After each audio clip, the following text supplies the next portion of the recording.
Saya ada pengalaman ya sedikit pernah menjadi ketua DPRD, Badan Anggaran, Wakil Bupati. Saya tahu sumber-sumber pendapatan daerah kita, potensi-potensinya saya tahu dan saya sudah menghitung. Kemudian saya juga memahami sedikit regulasi yang ada. Maka seluruh program yang saya rencanakan itu saya meyakini semua bisa berjalan. Tidak hanya berjalan, bahkan kalau bisa itu berkelanjutan, siapapun pemimpinnya, karena ini menjadi keinginan rakyat, sehingga programnya harus dilanjutkan.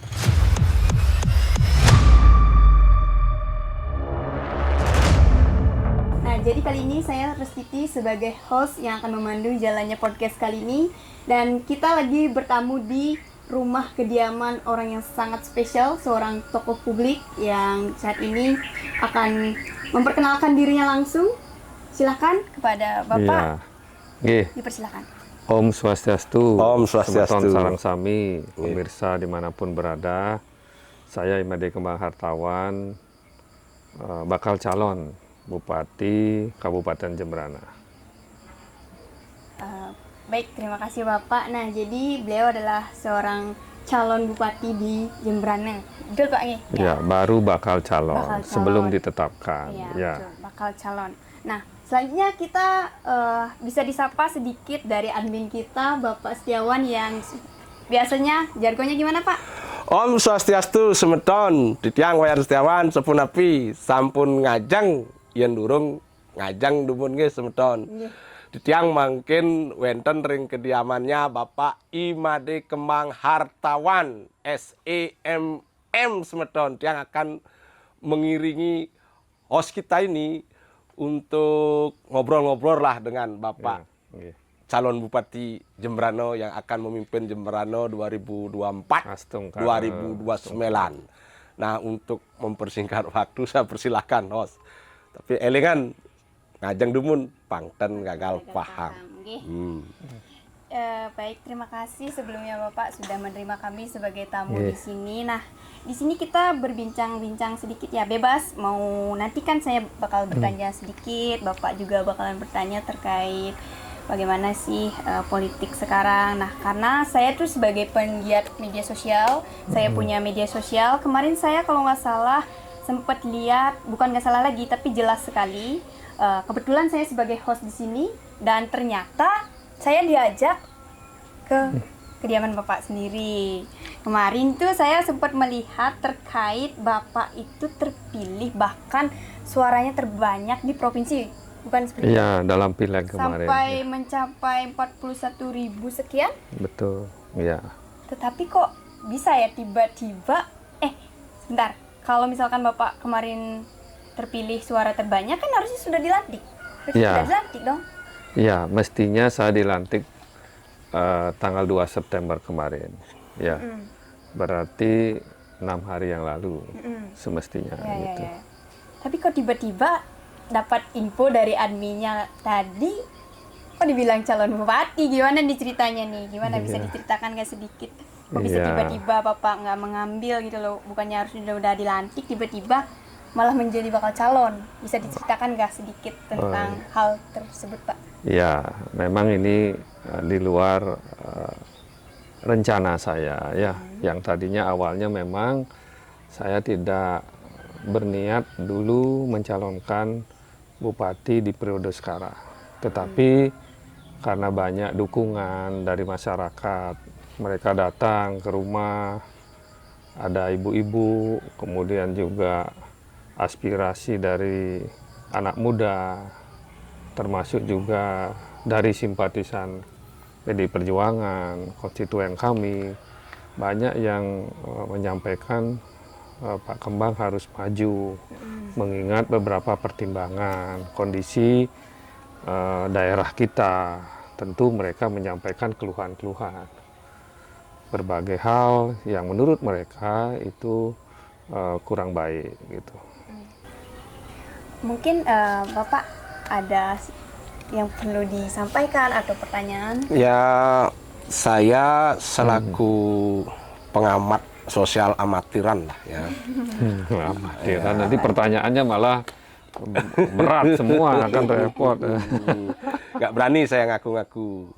Jadi saya cukup mendengar dari beliau dan memang terkonfirmasi karena sebelumnya saya sudah sempat podcast dengan Bapak Gede Winaso.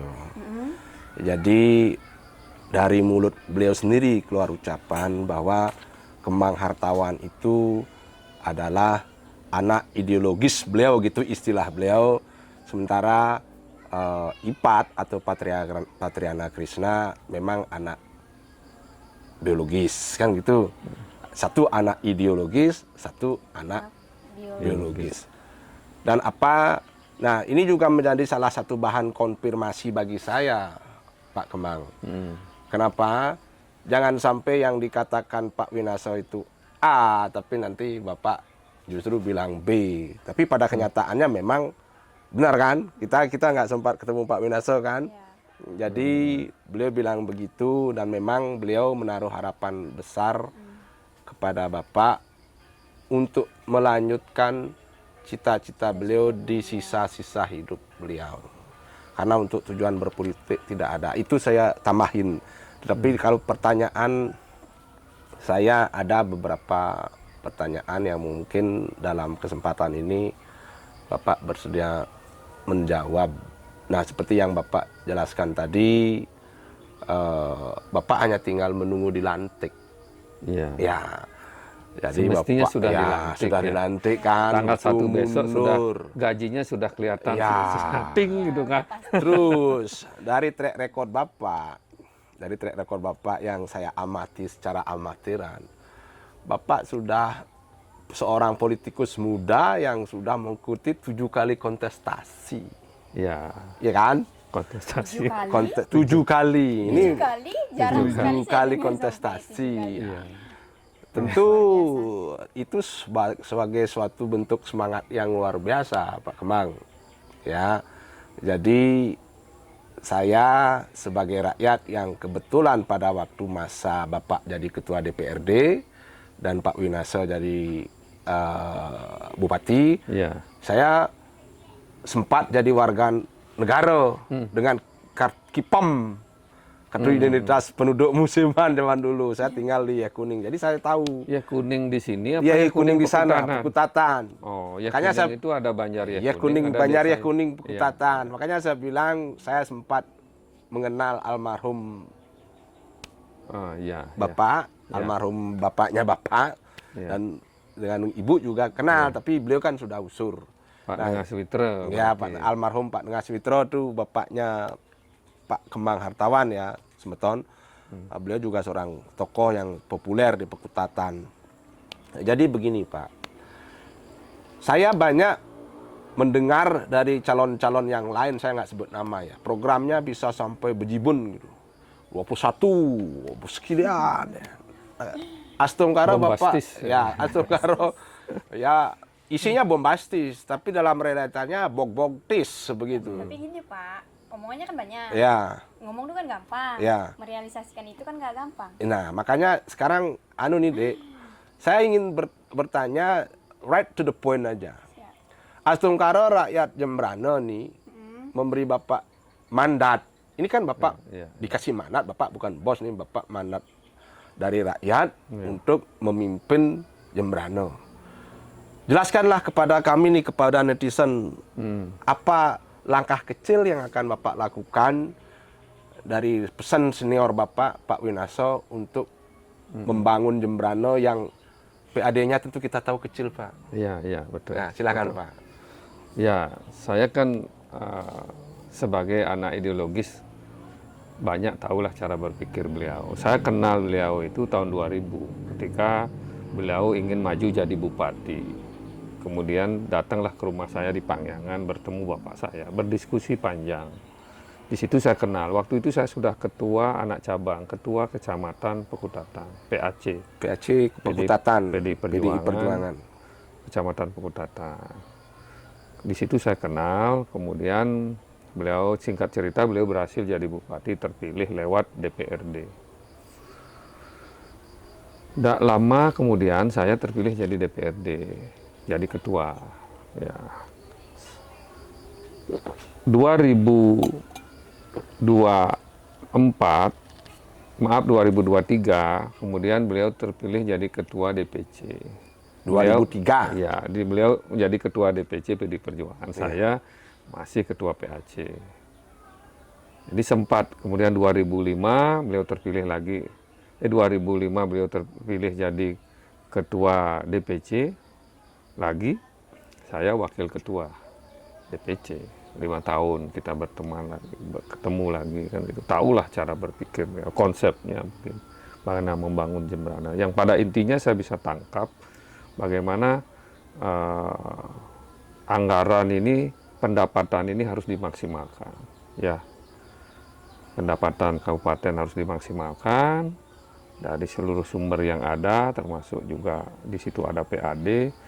Kemudian memaksimalkan pendapatan, kemudian mengefektifkan belanja, mengefisienkan belanja dengan tepat sasaran. Jadi efektif, efisien, tepat sasaran. Jadi belanja itu harus efektif, efisien, tepat sasaran. Di satu sisi pendapatan harus dimaksimalkan. Ini yang penting. Pendapatannya dimaksimalkan, kemudian belanjanya efektif, efisien, tepat sasaran. Tepat nggak? Apakah itu menjadi kebutuhan rakyat? Apa kebutuhan rakyat menurut Pak Dewi Naso yang saya tangkap ya? Itu pendidikan kesehatan itu adalah hak dasar rakyat. Jadi pendidikan kesehatan itu hak dasar. Hak rakyat loh. Harus dia dapatkan. Kemudian juga di situ ada kesempatan kerja, daya beli. Gitu. Maka dari itu pendidikan kesehatan ini harus kita fokuskan betul. Kalau rakyat sudah sehat, rakyat sudah pintar, dia bisa akan bekerja, bersaing di dunia kerja, di dunia usaha. Begitu konsep berpikirnya beliau. Terjemahannya bagaimana? Ya dulu kesehatan gratis. Di era kekinian tentu kita sesuaikan dengan ketentuan yang ada. Ada BPJS. Bagaimana BPJS ini bisa mengcover seluruh masyarakat Jemberana. Ya semua di luar TNI Polri tentu yang lain harus dapat. Penerima kerja itu memang ya TNI Polri penerima kerja di luar itu harus semua tercover. Harus di cover. Kalau masyarakat tidak mampu membayar premi, tentu pemerintah harus hadir membayarkan premi itu. Ini hak rakyat. Tidak ada yang punya dan tidak, bahkan ada yang diblokir. Nah ini persoalan. Kemudian yang lain-lain, rumah sakit harus didekatkan, pelayanan harus didekatkan. Sedekat mungkin pelayanan bisa kita lakukan. Ya betul sekali Pak. Ya. Maaf ya sedikit memotong nih ya. Berbicara terkait kesehatan yang saat ini tuh ada yang namanya apa kartu sehat apa namanya? Kartu Indonesia Sehat. KIS. Ya. KIS, oh ya KIS. Ya. Kebetulan kan saya seringlah berkegiatan sosial gitu ke masyarakat ya Pak ya. Memang sih ini secara pribadi dan tidak besar gitu. Kemarin karena ada apa namanya? Dipilihlah orang-orang mana saja yang perlu saya bantu kan seperti itu. Artinya orang yang lansia, orang yang sakit, pokoknya orang yang sudah tidak bisa bekerja. Nah kemarin ada beberapa orang yang sangat bahkan di negara itu masih daerah gini kan, Jemberana kan. Itu KIS-nya tuh katanya sudah terblokir. Dia itu tidak bisa berobat sampai-sampai dia meninggal. Iya. Dia karena nggak punya biaya. Itu harus dimaksimalkan sekali sih menurut saya. Iya, jadi begini. Konsep berpikir itu tentu bagaimana kalau itu menjadi hak rakyat tentu harus kita betul-betul dikelola dengan baik ya. Sehingga BPJS itu harus dimiliki oleh seluruh warga masyarakat Jemberana. Ya. Harus dimiliki oleh seluruh masyarakat Jemberana. Ada masyarakat Jemberana kita yang profesinya TNI, Polri, ASN, itu kan secara otomatis mereka membayar sendiri. Penerima kerja, ya seorang pegawai swasta, dia sudah dibayar oleh perusahaan. Tapi di luar itu ada petani, buruh, nelayan, pedagang. Itu harus kita cover semua. Sehingga mereka memastikan diri ketika melakukan pengobatan itu ada yang membayar. Tetapi di luar itu masih ada lagi. Ketika mereka sakit di Sanglah, berhari-hari di Sanglah, penunggu pasiennya itu saya lihat, mohon maaf, itu tidur di gang, tidur di emper toko. Nanti kita akan siapkan, pemerintah membeli yang namanya rumah singgah. Mereka bisa tidur di sana, jalan kaki 5 menit, 10 menit, tidur di rumah singgah. Kemudian di rumah singgah itu juga boleh anak muda Jemberana mau ke Denpasar sehari 2 hari, mengurus visa, mengurus pekerjaan atau apapun, boleh tinggal di sana. Jadi orang tua nggak was-was, anak saya tidur di mana, kan begitu. Atau ada orang yang berobat ke Denpasar, tiba-tiba disuruh check up besok, disuruh kontrol besok, disuruh operasi besok. Di mana tidur? Masa dia balik lagi? Tidurlah di rumah singgah itu. Ini salah satu juga program unggulan kita yang saat ini saya pribadi sudah punya, walaupun hanya 3 kamar, cukup kecil, kan gitu. Berarti itu milik pribadi. Ya, tetapi sekarang kita mau jadi milik pemerintah. Ada showcase-nya juga di situ, ada tempat bertemunya anak rantauan Jemberana di situ kita siapkan. Ini salah satu ya. Nah, kemudian kita juga menyiapkan mobil untuk mengantar orang rawat jalan. Kalau orang sakit di rumah sakit umum negara kan sudah diantar rujukannya dengan ambulan. Tapi kalau dia di rumah, dia harus berobat jalan ke Denpasar, gitu. Jadi ada mobil yang mengantar. Per kecamatan kita siapkan mobil, telepon kecamatan lewat klien, diantarlah ke Denpasar. Rawat jalan. Ada orang kemo, kadang-kadang sebulan sekali ini bisa diantar. Ada yang mengantar. Kalau mau menginap, tidur di rumah singgah. Ya, betul. Itu salah satu program kita di kesehatan. Ya, di samping mendekatkan lagi postu-postu harus kita bangun, tenaga medis, para medis harus kita maksimalkan. Kemudian juga postu-postu kita persiapkan menjadi puskesmas. Kalau memungkinkan ke puskesmas kita tingkatkan menjadi semua rawat inap. Kalau memungkinkan nanti daerahnya menjadi lebih ramai, kita tingkatkan puskesmas menjadi rumah sakit pratama, kan begitu. Sehingga pelayanan kesehatan itu terus mendekat ke masyarakat. Itu satu konsep yang saya bisa baca dari apa yang Pak Profesor tanamkan pada diri saya. Yang pernah juga saya terus dengar gitu. Saya gatal ingin bertanya ini sekarang. Bukan bertanya, tapi ingin juga membenarkan pernyataan Pak Kembang ya. Dalam satu podcast saya dengan dengan Beli Putu Rumawan Salain, Profesor Rumawan Salain. Beliau pernah mengatakan bahwa pada zaman Pak Winaso itu membantu UNUD membangun asrama mahasiswa khusus negara. Saya ketua DPRD. Nah, waktu itu beliau ketua DPR-nya. Saya sepakat, setuju. Ya. Karena apa semeton ini perlu kita sampaikan. Podcast Wayan Setiawan ini bertujuan untuk mencerdaskan pemilih, bukan berdasarkan gimmick-gimmick yang membuat kita semakin bodoh. Ini mohon maaf ini, saya tidak pro Kembang atau pro apa kek, tidak. Saya bicara sesuai fakta, ya kan? Jadi kalau di Jakarta pun ada namanya asrama Bali. Nah, jadi sekarang Pak Kembang apabila rakyat berkehendak akan membangun rumah singgah untuk pasien. Ya. Karena perlu juga semeton ketahui bahwa Kabupaten Jemberana berada paling ujung dari pusat pemerintahan di Bali. Nah, Pak Kembang, apakah bisa saya sampaikan ke pemirsa ini bahwa ini harus digaris bawah ini? Ya. Nah, ini karena ini itu salah satu program. Karena ini apa? Ini semacam jejak digital. Jangan sampai Bapak seperti, ya mohon maaf ya, pemimpin yang lain yang kebanyakan ya sampai ada masyarakatnya 50.000 lebih loh Pak. Di satu kabupaten di Bali, 50.000 kakak miskin diblokir dana itunya, dana kesehatannya itu, dana KIS-nya itu. KIS PBM gitu. Nah, itu saya salut mendengar apa yang Bapak sampaikan. Nah, itu di bidang kesehatan. Baru kan? satu bidang. Ya, sekarang silahkan Ya. lanjutkan Pak yang sederhana mungkin di bidang pendidikan. Ya, di bidang pendidikan ada banyak juga program kita buat ya. Tetapi yang tidak kalah penting juga kita membuat program kepada anak-anak muda, milenial dan Gen Z. Kamu dikenal. Ya, kita akan membangun Creative Hub.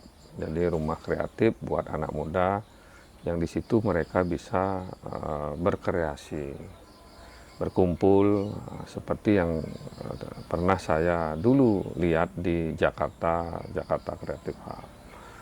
Ya, mudah-mudahan bisa kita wujudkan di sini dengan tentunya terpilih dulu kan begitu. Ya, karena kan Ya. mengambil kebijakan harus terpilih dulu. Ya, harus terpilih dulu sehingga rumah kreatif ini, Creative Hub ini kita akan wujudkan di Jembrana. Apa namanya, kreatif Creative Hub. hub. HUB, Hub. Hub. Hub, ya, Creative Hub. Ya. Jadi mungkin kalau saya lihat di Jawa ada kampung kreator, Pak. Kampung Ya, konten kreator. Mungkin seperti ya, itu. itu Karena bagian kan, dari Creative Hub nanti. Akan ada Ada, bagian. ya, konten kreator, ada juga podcast di dalamnya. Mohon maaf, Anda tersaingi nanti. Ada masalah yang Tapi begini Pak, ini mohon maaf Pak ya. Saya sendiri memang sangat mengapresiasi anak-anak muda. Kenapa saya bawa Dek Restiti? Ya karena saya tahu dia konten kreator yang followernya berlipat-lipat lebih banyak dari saya, Pak. Ya, saya sangat mendukung. Bapak benar, tapi saya tidak memakai kata istilah tersaingi. Kita sebagai orang Bali harus bersama-sama. bersama-sama, saling Ya, support. itu Kan candaan begitu, Pak? saja, bro. Ya, santai. Saya tahu tapi tujuannya baik dan ini belum saya pernah dengar dari calon manapun selain Kemang Hartawan. Ini mohon maaf saya nggak menyanjung tapi ini ide yang anak muda nih, catat nih idenya Pak Kemang nih. Ya, nanti Nah, kita buatkan videonya, playernya. Jadi, apa itu Creative Hub? Apa itu rumah singgah? Apa itu mobil pengantar pasien rawat jalan? Sehingga lebih jelas gitu loh, Ya, lebih biar ada jelas. bayangan, Ya, ada gambaran. ada bayangan. Oh, ini loh yang Kemang mau lakukan gitu. Di bidang pendidikan ini yang mau dilakukan. Peningkatan daya belinya masyarakat bagaimana? Ya, termasuk memperhatikan petani, nelayan, pedagang, di bidang perikanan juga kan begitu. Termasuk juga saya membangun bedah warung, ya, bedah warung. Jadi Ya. kita bedah warung-warung yang hari ini tidak bisa bersaing dari sisi penataannya, pencahayaannya, kemudian juga dari manajemennya, sehingga warung-warung di desa-desa itu menjadi hidup. Itulah mampu bersaing dengan pasar modern yang berjaringan, mampu bersaing gitu loh. Kalau kita mampu bersaing, tentu kita akan masih tetap bisa survive. Pak saya potong Pak. Ya. Waktu saya ingat Bapak jadi wakil bupati. Waktu Bapak jadi wakil bupati, toko jajaringan itu enggak ada loh Pak di sini. Enggak ada kan? Ya, sebelumnya Yang- memang ada. Sebelum saya menjabat memang ada. Apa belum? Memang ada sebelumnya, tapi tidak banyak. Kalau tidak salah 2 apa 3 gitu. Begitu. Tapi namanya bukan itu, yang seperti familiar itu. Ya, begitu kami menjabat, kami mencoba sebenarnya membendung gitu loh, membendung Ya, untuk apa? Untuk bisa warung-warung kecil ini bisa hidup. tapi begitu Bapak nggak menjabat, saya lihat marah loh Pak. Ya, saya Tanggapan Bapak gimana? Ini mohon maaf ini, saya ingin tanggapan nggak Bapak. menanggapi lah, biar masyarakat yang menilai. Ya, ya, Ya, saya kan fair ya. Di antara kabupaten waktu beliau dengan kalau nggak salah dengan Pak Putuarto ya. hmm. Warung-warung yang kita singgahi tadi itu nggak ada.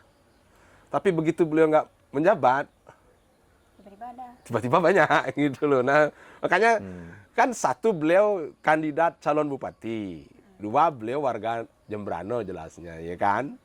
Tadi kan saya boleh aja bertanyakan Pak, sah-sah saja. Jadi tanggapannya gimana? Jadi menurut saya program Bapak itu bagus. Iya. Kenapa? Ya kita kan terutama daerah Denpasar ya, Denpasar Badung itu Nyamo-Nyamo Bali itu sudah tersaingi dengan keberadaan warung-warung milik Nyamo sebelah lah. Nyamo, kita semua Nyamo. Kita nggak bersaing, tapi ayo bersinergi. Kan seperti itu. Ya kan Pak? Iya, kalau saya apa ya, kita melihat dulu bagaimana warung-warung kecil di desa-desa, ya penataannya kurang, ya mungkin tidak ada pembinaan. Jadi nanti kita hadir membina mereka, mulai dulu dengan memberikan pemahaman apa sih perlunya kita menata. Karena selera anak muda ketika belanja kan seperti itu sekarang. Kalau dulu zaman orang tua kita, generasi baby boomers, mungkin nggak masalah. Lihat ada kawang-kawo sedikit. Tetapi hari ini anak muda, Gen Z, dia ingin melihat sebuah tampilan yang menarik. Ya, walaupun kadang-kadang harganya juga lebih tinggi, tampilan yang menarik, pencahayaan yang baik, gitu loh. Ada pelayanan senyum, sapa, kan ini ramah, ini yang dibutuhkan ini, dan pemerintah harus hadir di situ sehingga pedagang ini bisa bersaing, gitu. Salah satu ya untuk peningkatan daya beli masyarakat. Ini kamu nih Dek, kamu sebagai generasi muda walaupun kamu nggak mungkin milih Pak Kemang karena kamu nggak punya hak suara di sini. Harapan kamu nih kepada calon pemimpin nih gimana nih? Coba kamu nih. Tentu seperti yang dibilang tadi kan sudah sangat luar biasa ya. Semoga harapan saya nih kepada Bapak tidak hanya omong saja, tidak hanya omong-omong. Karena sejauh waktu berjalan, setiap yang namanya sudah pencalonan, caleg ini pasti yang namanya kata-kata manis di depan kan pasti sudah ada. Artinya untuk kedepannya buktikan. Begini deh. Saya ada pengalaman ya sedikit, pernah menjadi ketua DPRD, Badan Anggaran, Wakil Bupati. Saya tahu sumber-sumber pendapatan daerah kita, potensinya saya tahu, dan saya sudah menghitung. Kemudian saya juga memahami sedikit regulasi yang ada.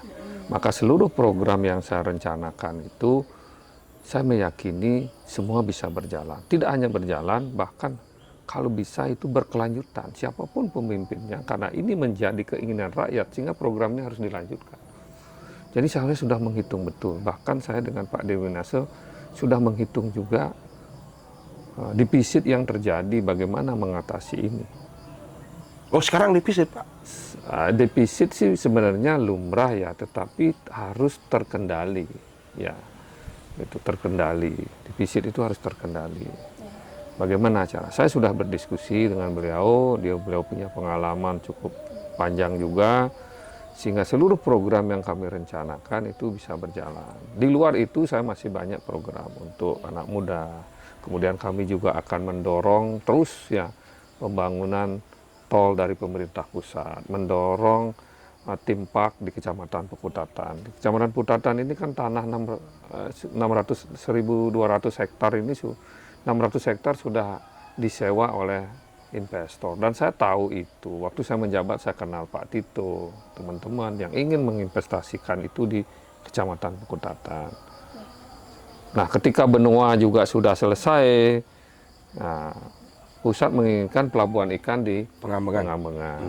Ya, waktu itu juga sudah dibahas terus. Ya. Nah, mudah-mudahan ini juga kita dorong untuk menumbuhkan sektor ekonomi pesisir.